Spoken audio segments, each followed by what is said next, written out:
500 hommes ont refusé de mourir, pas parce qu'ils pensaient gagner, parce qu'ils avaient fait une promesse.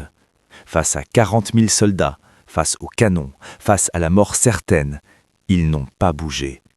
Et la question que ça pose, cette question que personne n'ose vraiment se poser, c'est quoi un homme qui tient debout quand tout le monde lui ordonne de tomber?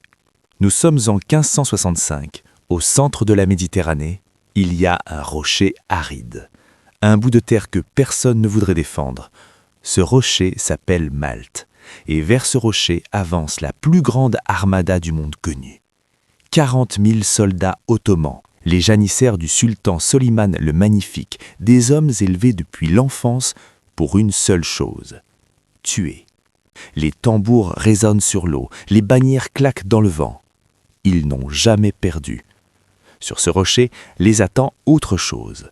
500 chevaliers de Saint-Jean, quelques milliers de paysans maltais. C'est tout. Mais ces 500 hommes ne sont pas des soldats ordinaires. Ce sont des moines guerriers catholiques, liés par des vœux de pauvreté, de chasteté, d'obéissance, formés au combat depuis l'enfance, endurcis sur chaque rivage de la Méditerranée.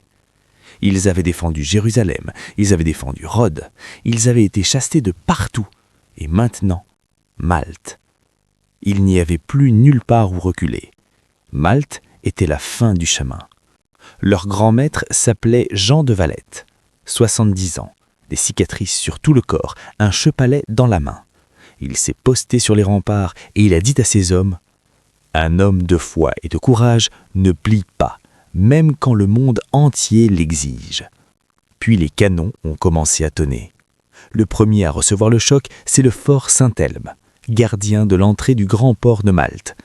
Vent de 8 jours, une poignée de chevaliers et de maltaires ont tenu ce fort, vague après vague de janissaires hurlants.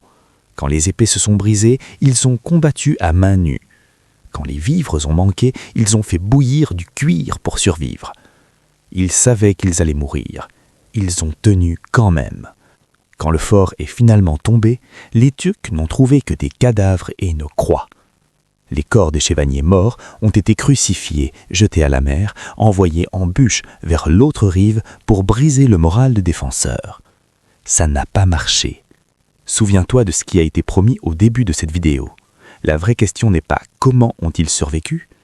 La vraie question, c'est pourquoi ont-ils résisté quand tout leur ordonnait de tomber? La réponse arrive et elle va changer ta façon de voir la force.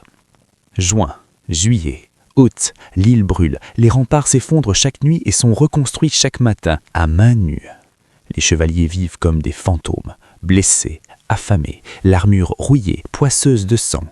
Et pourtant, chaque matin, ils se mettent à genoux. Ils prient le chepalet. Chaque soir, ils rebâtissent les murs.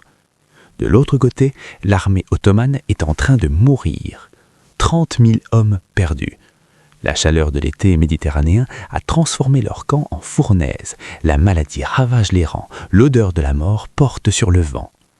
Et depuis les remparts chrétiens, on entend chanter. Les chevaliers chantent des hymnes. Ils louent Dieu pendant que leurs ennemis s'effondrent. En septembre, les renforts arrivent enfin.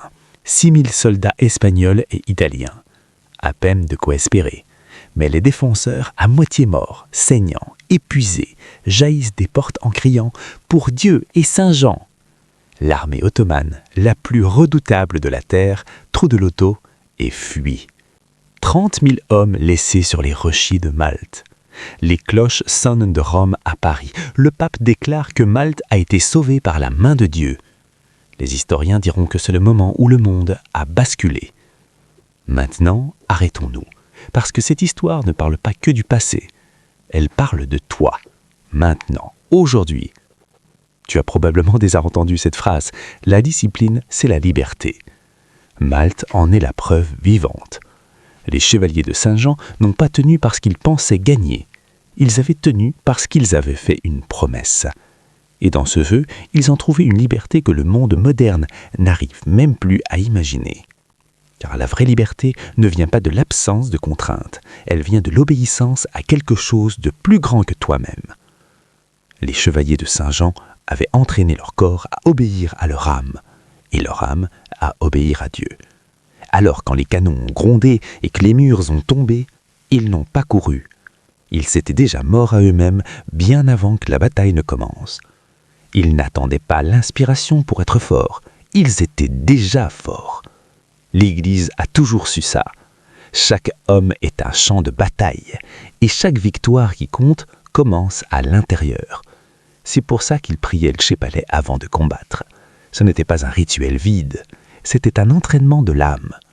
Et leur souffrance, elle n'était pas absurde, elle était rédemptrice. C'est le cœur du catholicisme, la souffrance n'est pas une punition, c'est la forge, là où l'amour est testé, là où l'orgueil brûle, où l'obéissance devient parfaite. C'est pour ça qu'ils ne sont pas morts comme des soldats, ils sont morts comme des saints. Et ils ne se sont pas battus seuls. Ils priaient ensemble, combattaient ensemble, rebâtissaient ensemble. C'est le modèle de l'Église, pas une collection d'individus isolés. Un corps, une fraternité, chaque membre souffrant et se réjouissant avec l'autre. Cette génération meurt d'affamés pour ça. On nous a relevés dans l'isolement, on nous a appris que dépendre des autres est une faiblesse. Mais dépendre de Dieu et de frères qui partagent la mission, c'est ce qui forge la force réelle. Le christianisme moderne est devenu trop mince. On parle de foi, mais on l'entraîne plus. On parle des grâces, mais on recule devant la discipline. On veut la résurrection, sans la crucifixion. Malte nous rappelle que la grâce et la rigueur n'ont jamais été séparées. Les chevaliers ne croyaient pas seulement en Christ, ils lui appartenaient. Leur foi n'était pas une opinion privée, c'était un vœu public. Quand ta volonté est enchaînée à la vérité, tu cesses d'être gouverné par tout le reste. Les appétits perdent leur pouvoir, la peur perd sa voix. Tu te lèves non plus par émotion, mais par conviction. Leur courage n'était pas le leur, il était emprunté, puisé à quelque chose d'infini. C'est ça le cœur de la foi, pas des idées en Dieu, la présence de Dieu lui-même.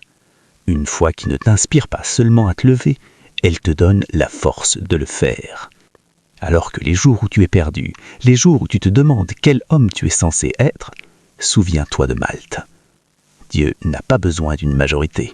Il a juste besoin de quelques hommes capables de tenir debout quand le monde leur ordonne de tomber.